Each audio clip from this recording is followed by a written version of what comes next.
दोस्तों, आज की कहानी गरीबी के जंजाल से निकलकर दुनिया के सबसे बड़े लोकतंत्र के नायक बनने तक के एक संघर्ष भरे सफर की है। यह कहानी घोर संघर्ष के आगे अटूट साहस की, अनपैरेलल्ड विक्ट्री की है।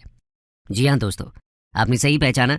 यह कहानी किसी और की नहीं बल्कि आजाद भारत में जन्मे भारत के पहले प्रधानमंत्री नरेंद्र मोदी की है।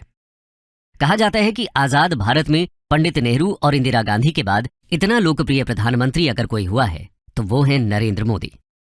हालांकि इनकी पर्सनैलिटी जितनी फेमस है, इनका पॉलिटिकल करियर उससे कई गुना ज्यादा कंट्रोवर्सी से भरा पड़ा है। लेकिन इनकी शख्सियत कुछ ऐसी है कि जो इनको पसंद नहीं करते हैं वो भी इनको नजरअंदाज नहीं कर पाते। तो आखिर एक चाय वाले के रूप में शुरू हुआ जिंदगी का सफर उनको दुनिया के one of the strongest leaders की पोजीशन पर कैसे ले आया। एक सन्यासी बच्चा भारतीय राजनीति की सत्ता के शिखर पर कैसे पहुंच गया। आज की इस वीडियो में हम नरेंद्र मोदी जी की जिंदगी के रोमांचक सफर से जुड़े इन सभी सवालों के जवाब ढूंढने की कोशिश करेंगे। तो आइए बिना देर किए इस डिस्कशन को शुरू करते हैं। Early life. दोस्तों, दिन था 17 सितंबर साल 1950। नरेंद्र मोदी ने गुजरात के मेहसाणा डिस्ट्रिक्ट के वडनगर गांव में एक पुअर फैमिली में जन्म लिया। उनकी मां का नाम था हीराबेन मोदी और पिता का नाम दामोदर दास मूलचंद मोदी। हीराबेन मोदी और दामोदर दास मूलचंद मोदी के 6 बच्चे थे। नरेंद्र मोदी अपने 6 भाई बहनों में तीसरे नंबर पर थे। वो बताते हैं कि बचपन में उनके पिताजी वडनगर रेलवे स्टेशन पर चाय का एक छोटा सा स्टॉल लगाया करते थे और मोदी जी इस स्टॉल पर अपने पिताजी की मदद किया करते थे, जहां वो ट्रेन के डब्बों में जाकर चाय बेचा करते थे। ट्रेन में अलग अलग लोगों के साथ बातचीत के दौरान उनकी हिंदी शुरू से ही काफी अच्छी हो गई। वहीं दूसरी तरफ उनकी मां घर चलाने के लिए दूसरे घरों में भी काम किया करती थी। बचपन में उन्होंने अपनी स्कूलिंग वडनगर से ही की। वो बड़े शौक से स्कूल जाते थे। हालांकि वो पढ़ाई में एक एवरेज स्टूडेंट थे, लेकिन उनको थिएटर और स्पोर्ट्स में भाग लेने का बहुत शौक था। भले ही उनकी जेब खाली हो, लेकिन उनका दिल और दिमाग हिम्मत से भरपूर रहता था। वो बताते हैं कि उनके स्कूल के पास एक झील हुआ करती थी जिसमें वो अक्सर खेलने जाया करते थे। एक बार उन्हें वहां मगरमच्छ का एक बच्चा मिला, जिसको बहुत बहादुरी से उठाकर वो घर ले आए, लेकिन मां के समझाने पर उन्होंने उसको वापस झील में छोड़ दिया। खैर, नरेंद्र मोदी बचपन से ही स्वामी विवेकानंद जी से बहुत ज्यादा इंस्पायर्ड थे। वो अक्सर फ्री टाइम में उनकी किताबों को पढ़ा करते थे। इसके अलावा उनको इतिहास पढ़ने का भी बहुत शौक था। देश के इतिहास को जानने के लिए वो लाइब्रेरी जाकर कई कई साल पुराने न्यूज़पेपर मांगकर पढ़ा करते थे। उनके बचपन में एक बड़ा मोड़ 8 साल की उम्र में आया, जब वो अपने हिंदी टीचर चंद्रकांत दवे से इंस्पायर होकर आरएसएस की शाखा में जाने लगे। एक दिन वडनगर की एक शाखा में लक्ष्मण राव इनामदार, जिनको सब वकील साहब कहते थे, वो आरएसएस के लोगों को संबोधित करने वहां पहुंचे। उनके शब्दों से नरेंद्र मोदी बहुत इंस्पायर हुए। इस दौरान 1962 में इंडिया और चाइना के बीच एक युद्ध छिड़ गया। इस वॉर में भारत की हार ने मोदी जी को झकझोर दिया। इसके चलते उनका देश के लिए प्रेम और भी ज्यादा इंटेंसिफाई हो गया। इसी के बाद उन्होंने सेना में भर्ती होने का सपना देखा, लेकिन पैसों की कमी के कारण वो आर्मी स्कूल नहीं जा पाए। इसके बाद उन्होंने एनसीसी ज्वाइन करने की ठानी। हालांकि उनकी कद काठी एनसीसी के स्टैंडर्ड्स के हिसाब से फिट नहीं बैठ रही थी, लेकिन जब उनकी कमिटमेंट को देखते हुए उनके फिजिकल टेस्ट लिए गए, तब उन सब में उन्होंने बाजी मार ली। इसके अलावा मोदी जी की एक और खूबी थी, उनको साफ सुथरे कपड़ों का बहुत शौक था। हालांकि वो बहुत महंगी पोशाक नहीं पहनते थे, लेकिन वो जो भी पहनते वो एकदम साफ सुथरा होता था। ये उनकी पर्सनैलिटी में आज भी साफ झलकता है। दोस्तों, इसी दौरान लगभग 13 साल की उम्र में उनकी शादी तय कर दी गई और 17 साल की उम्र में उनकी यशोदाबेन चमन लाल के साथ शादी कर दी गई। इस बीच उन्होंने देश के जवानों की भी खूब सेवा की। 1965 के इंडो पाक वॉर के दौरान सैनिकों के साथ उनका लगाव और भी ज्यादा बढ़ गया। बताया जाता है कि वो वडनगर स्टेशन पर सैनिकों से भरी ट्रेन्स में उनको चाय और खाना पहुंचाया करते थे। यानी उनमें छोटी सी उम्र से ही देश प्रेम कूट कूट कर भरा था। धीरे धीरे वो और भी ज्यादा विचारशील होते गए। वो अपना ज्यादातर समय लाइब्रेरी में किताबों के बीच बिताने लगे। वो अपने देश के लिए कुछ कर दिखाना चाहते थे। साथ ही वो घर से बाहर निकलकर जीवन का सही अर्थ भी खोजना चाहते थे। उनका मानना था कि वो घर परिवार में उलझकर ये नहीं कर पाएंगे, इसलिए शादी के कुछ ही समय बाद उन्होंने घर से दूर जाने का फैसला किया। 1967 में उन्होंने बहुत छोटी सी उम्र में ही अपना पारिवारिक जीवन त्याग दिया। आगे जाकर उन्होंने अपना नाम अनिकेत भी रखा। अनिकेत यानी जिसका कोई घर नहीं। खैर, घर से निकलकर वो सबसे पहले अपने आदर्श स्वामी विवेकानंद की दीक्षा लेने दीक्षा मठ जा पहुंचे, लेकिन वहां उनको दीक्षा नहीं दी गई। असल में रामकृष्ण मिशन का सन्यासी बनने के लिए उनका ग्रेजुएट होना जरूरी था, लेकिन मोदी जी इसके लिए एलिजिबल नहीं थे। वहां के लोगों ने उनको समझाया कि अभी उनकी उम्र अपने परिवार के साथ रहकर उनकी सेवा करने की है। इतनी कम उम्र में इतना कठिन जीवन ठीक नहीं है, लेकिन उन्होंने तो ठान लिया था। तो इसके बाद उन्होंने लगभग 2 साल नॉर्दर्न और नॉर्थ ईस्टर्न इंडिया में ट्रैवलिंग करते हुए गुजारे। कोलकाता से नॉर्थ ईस्ट, वहां से अल्मोड़ा, उसके बाद केदारनाथ, फिर वहां से दिल्ली, राजस्थान और राजकोट से होते हुए वो गुजरात की ओर गए। 1969 के आसपास वो वडनगर में एक बार फिर वापस आए। उनके जाने की वजह से घर में दुख और शिकायत का माहौल छाया हुआ था।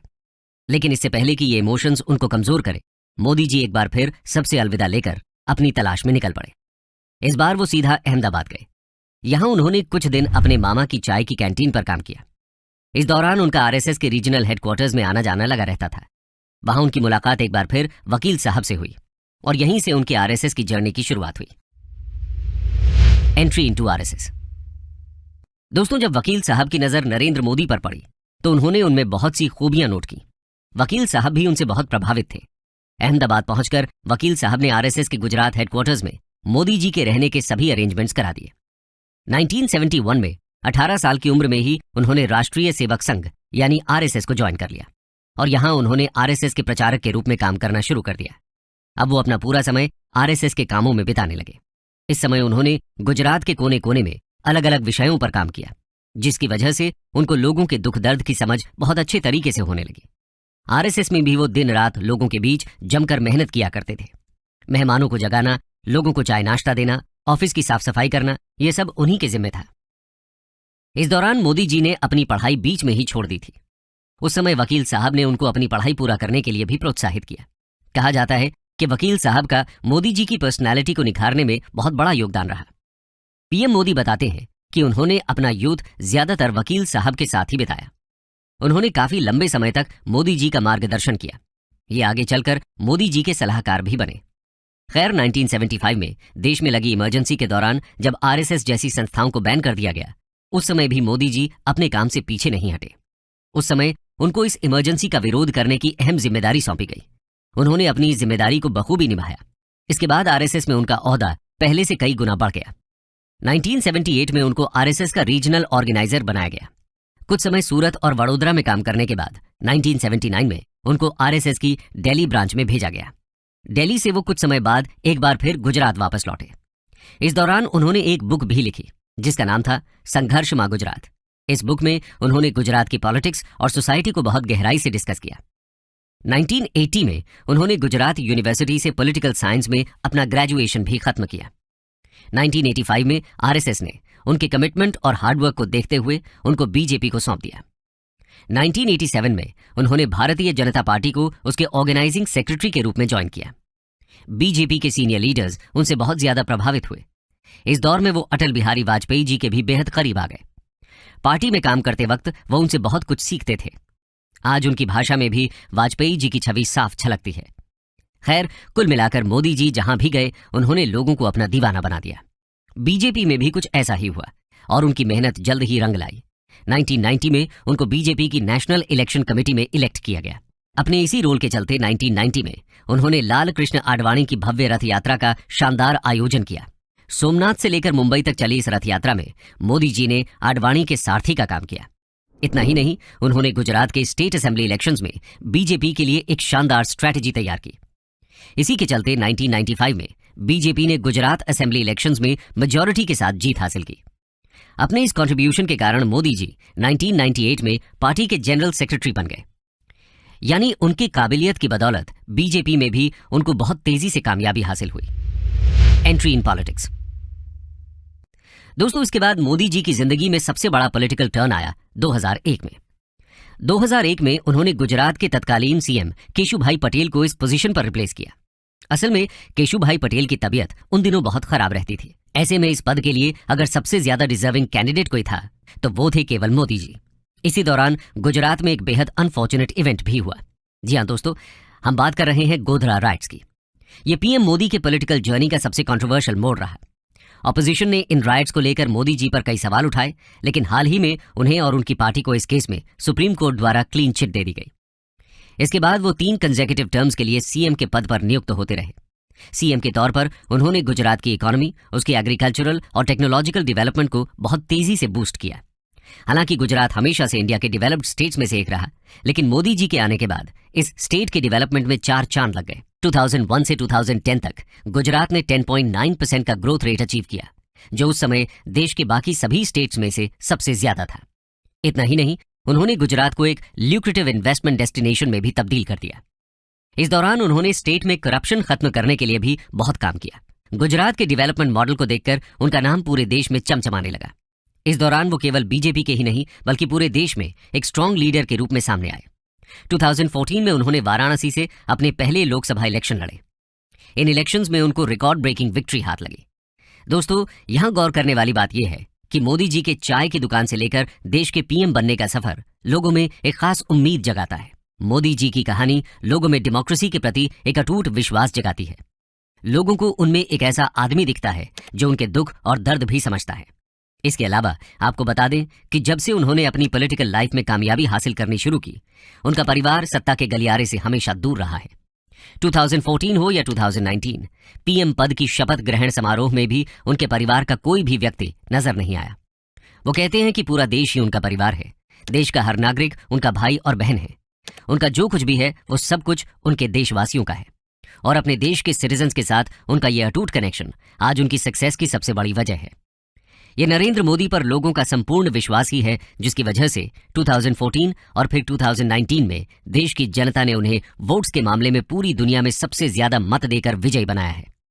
अगर हम उनके कार्यकाल पर नजर डालें तो उन्होंने demonetisation, GST, surgical strikes, article 370 का एब्रोगेशन और देश के लिए ऐसे कई महत्वपूर्ण डिसीजंस लिए जिनके बारे में सोचना भी नामुमकिन सा लगता है। ये बात झुठलाई नहीं जा सकती कि पीएम मोदी ने हमेशा खुद को एक स्ट्रांग डिसीजन मेकर और रिस्क टेकर लीडर की तरह ही जनता के सामने प्रस्तुत किया है। और केवल इंडिया ही नहीं, आज पूरी दुनिया के बड़े बड़े लीडर्स मोदी जी के साथ एक ऐसी इक्वेशन शेयर करते हैं जो शायद ही इंडिया के किसी और पीएम के साथ शेयर की गई। जब भी वो किसी देश में किसी बड़े इवेंट के लिए जाते हैं तो वहां की गवर्नमेंट और लोगों के बीच उनको लेकर जो क्रेज देखने को मिलता है वो उनके इसी यूनिक चार्म का जीता जागता उदाहरण है। पीएम मोदी ने इंडिया के डोमेस्टिक फाउंडेशंस को मजबूत कर ग्लोबल स्टेज पर उसको एक इमर्जिंग सुपर पावर का दर्जा दिलाया है, जो आज हर भारतवासी के लिए बहुत गर्व की बात है। दोस्तों, कैसी लगी आपको पीएम मोदी की ये जीवन यात्रा? हमें कमेंट करके जरूर बताइएगा। इसके साथ ही वीडियो को लाइक और चैनल को सब्सक्राइब करना ना भूलें। धन्यवाद।